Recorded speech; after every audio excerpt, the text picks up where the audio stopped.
ಅವರಿಗೆ ನಾವೆಷ್ಟೋ ಸಲ ಅದಾನಿ ಅವರು ಕಾನೂನು ಬಾಹಿರವಾದಂತ ಕೆಲಸಗಳನ್ನ ಮಾಡ್ತಾ ಇದ್ದಾರೆ. ಮೋದಿ ಅವರು ಅವರಿಗೆ ಪ್ರೊಟೆಕ್ಟ್ ಮಾಡ್ತಾ ಇದ್ದಾರೆ ಮತ್ತು ವಿಶೇಷವಾಗಿ ಈ ಕರಪ್ಷನ್ ಕೇಸಸ್ ನಲ್ಲಿ ಅವರೆಲ್ಲ ಇನ್ವಾಲ್ವ್ ಇದ್ದಾರೆ ಅಂತ ಹೇಳಿ ನಾವು ಈಗ 5-6 ವರ್ಷದಿಂದ ನಾವು ಸತತವಾಗಿ ಈ ಇಶ್ಯೂವನ್ನ ಎತ್ತಾ ಇದ್ದೇವೆ.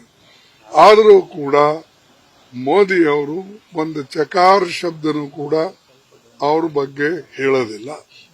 ಮತ್ತು ಅಮಿತ್ ಶಾ ಅವರು ಕಡೆ ಇಡಿ ಇದೆ, ಆಮೇಲೆ ಅವ್ರ ಹೋಮ್ ಮಿನಿಸ್ಟರ್ ಇದ್ದಾರೆ, ಸಿಬಿಐ ಇದೆ.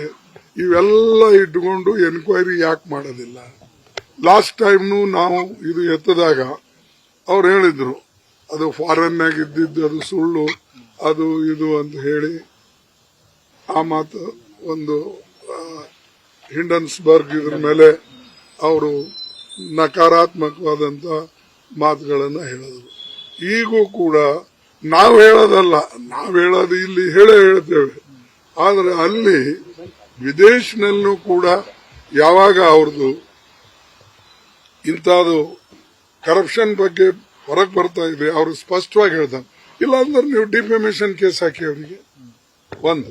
ಎರಡನೇದು, ಹೊರಗಿನವರು ನಾವೇನೋ ಪೊಲಿಟಿಕಲಿ ಹೇಳ್ತೇವೆ ಅಂತ ನೀವು ಅನ್ಬಹುದು, ಬಟ್ ಈಗ ಹೊರಗಿನವರು ಎಲ್ಲರೂ ಹೇಳ್ತಾ ಇದ್ದಾರಲ್ಲ, ಹಿಂಡನ್ಸ್ಬರ್ಗ್ದವ್ರು ಹೇಳಿದ್ರು, ಈಗ ಅಮೆರಿಕಾದವರು ಇವ್ರು ಹೇಳಿದ್ದಾರೆ. ಅದಕ್ಕೆ ನಾವು ಈ ವಿಷಯಗಳನ್ನ ಪಾರ್ಲಿಮೆಂಟ್ ನಲ್ಲಿ ಎತ್ತೇವೆ.